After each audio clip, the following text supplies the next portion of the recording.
Welcome to the No Horsing Around podcast. Zach Boyd back at it again. Just wanted to wrap up a little bit of some thoughts, and I've really taken my time with this. Losing the game against Jacksonville has really just drained me. So I didn't want to have what I would call a knee-jerk reaction. I wanted to come on here maybe a little more level-headed, and a lot of the things that we'll talk about today are going to be centered around, Chris Ballard in that press conference, just end of season, in general. Jim Irsay had some comments. He kind of doubled down and made some comments on Twitter last night. They got everything kind of going.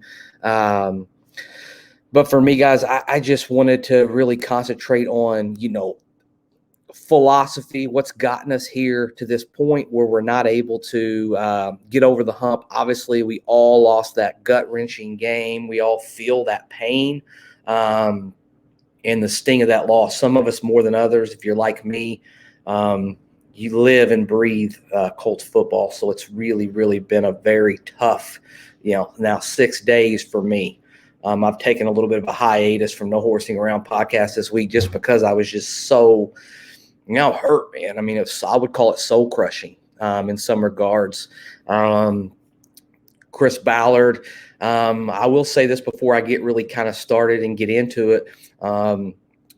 There may be a lot of people that disagree with what I say today, and that's okay. That's the great part about sports. We can all have our opinions, but still have one common bond. We all can agree that we love the Colts, but there may be different philosophies and different mindsets of how we will get to where we want to go. That being said, Chris Ballard comes out, talks about, we got to be better, wants to take accountability. For me, my stance has always been, and I've probably been a little harder on Chris Ballard than some other people have been. Chris Ballard says all the right things. Generally, you feel like he does all of the right things. He handles the media perfectly. I think he's a fantastic PR guy. He gives us access as fans behind the scenes and pulls that curtain down for us.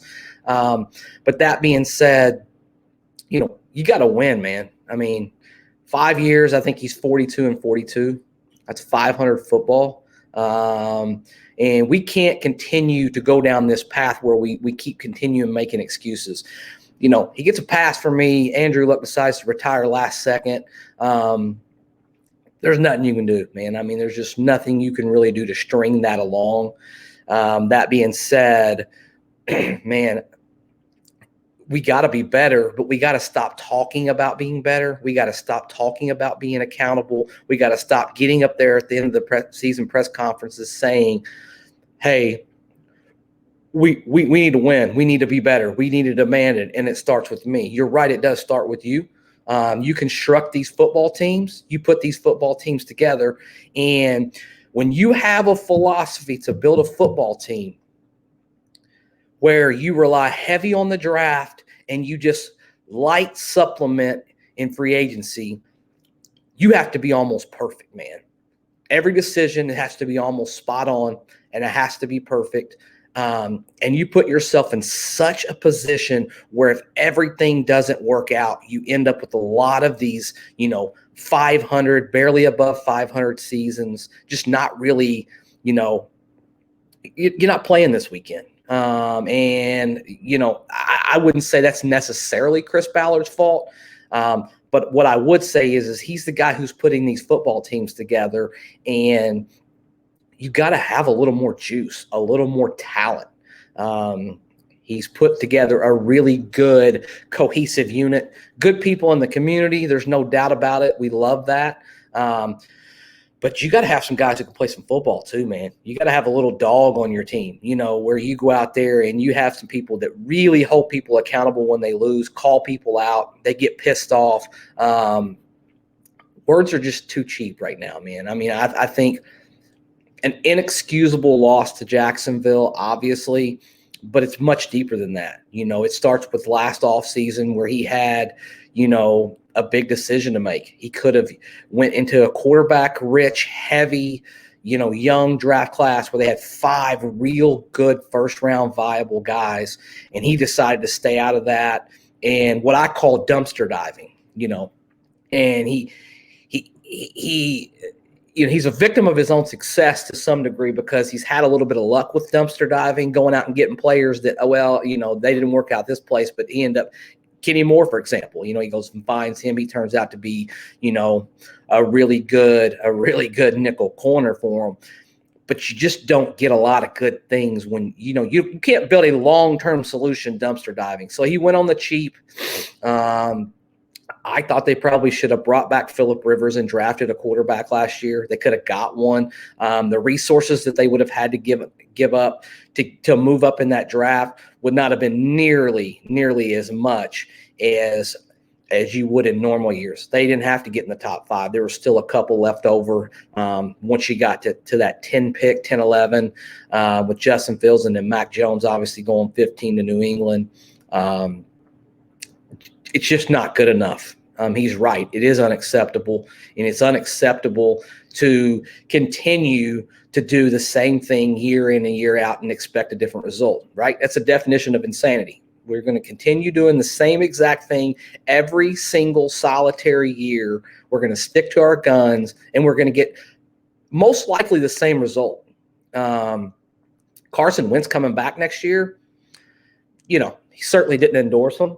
There's no way at all he gave him a ringing endorsement. I think he set himself up for, if all else fails, Carson Wentz would be your quarterback next year. I think he'd like to find a way out of it. And for the ones that are out there in the camp that are saying, hey, well, who are you going to find better? If you want to get rid of Carson, who are you going to find better? My response to that would be that is an incredibly lazy approach to finding a quarterback. That's the hard part about being a general manager, right? Like, that's not an easy job. That's why there's only 32 of them. Like, you're so fortunate and so lucky and so coveted to be one of the 32 general managers in the NFL because you're one of the smartest people when it comes to roster mechanics and maneuvering and putting teams together. Well, it's time to use that in a different way. Whether that be aggressive, whether you say, hey, this year, this draft is not quite the same. So we don't have that quote unquote, blue chip top 5, top number 1 draft pick. There's going to be some guys in there, a grouping of 3 or 4 guys that are probably going to slide mid first round to mid second round. Start there. You could look at those guys and really evaluate those guys and see how they could help your football team. You could also try to, exhaust the trade market. Look, Russell Wilson is a pipe dream. I don't know that it's. I'm not going to say it's impossible for that to happen, but what you would have to give up for that to happen, A, Russell would have to want to come to Indianapolis.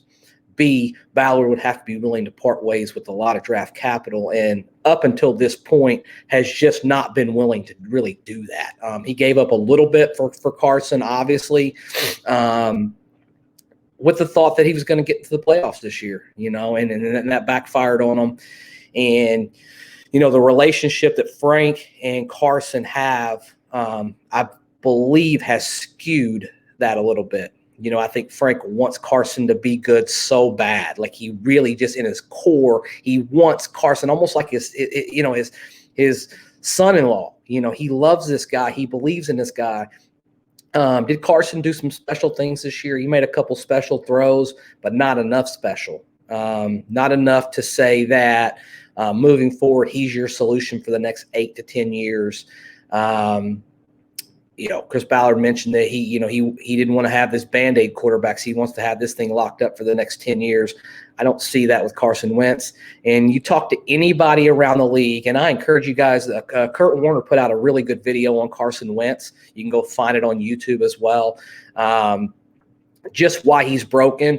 And the truth of the matter is, from Kurt's standpoint anyways, it can't be fixed because it's all right here. It's not the physical ability.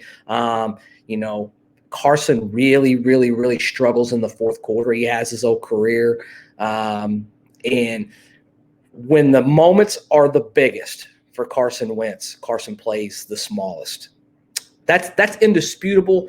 We can argue anything else. We can argue arm talent. We can argue his off-platform stuff, his ability to scramble and move in the pocket, and his ability to make some really big throws like he did in Arizona. We can argue all of that. But in the biggest moments when it counts the most, he is typically the guy who shrinks for you.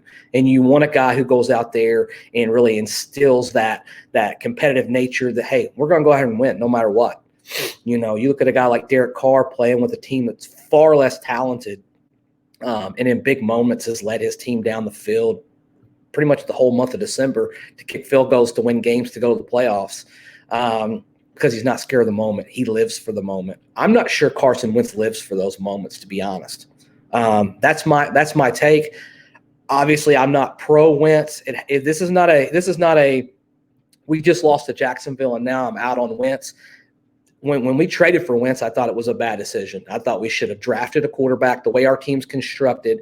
If we would have a rookie on a first round deal for 5 years to be able to keep signing all of this young talent that we have and not be hamstrung with our cap, I thought was an amazing opportunity. So, we don't know if Phillip Rivers just wanted to retire or we just basically told him we were going to go in another direction. Regardless, I would have drafted a rookie this year and just rolled with it and made it happen, whichever way you needed it to happen. We will go into down the future. One of my missions is to put together a few episodes of, who would we go out and look after? What's a guy that we would go and maybe, say, hey, let's look at this guy. Let's see what he's going to be about. Let's see if we can maybe bring him in. And that'll be a fun thing, and I'd like to do it with you guys. So you guys comment in the YouTubes like you always do. Light us up with who would you like to see in here. If it's Carson Wentz, put Carson Wentz. I don't care. I mean, this is your podcast. This is for the people. It's always been your voice. The Indianapolis Colts voice on the No Horsing Around podcast means so much to us. If you haven't, rate, review, share, subscribe, join our No Horsing Around family. Season 1 is pretty much officially done. But we're still making videos. We're still getting going. Our rookie season, Steven and I had a blast with you guys this year, getting to know, fan bases from other places, as well as getting to know you guys on a personal level, getting to talk to you.